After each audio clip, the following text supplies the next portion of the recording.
Hi guys, ito nga. Dahil pasukan na, gagawa naman tayo ng mga tracing pads. May nagpagawa ng tracing pads.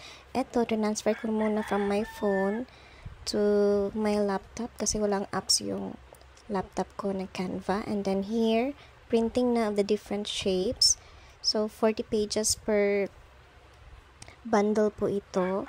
So, this one, naglalagay na tayo ng photo top to our cover. So, cover natin is a photo paper with 250 GSM. Tapos ito, ginamitan natin first time yung ating wire binding machine from Officom.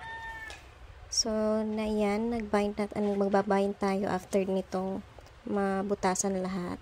So, here, with our double loop wire, yan, bind na natin. So, here's the theme, Spider-Man. Then, meron din tayong cars. So, ito yung ginawa natin.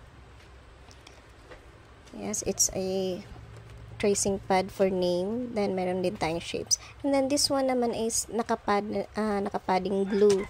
Yan. Tapos ko na yung lagyan ng glue.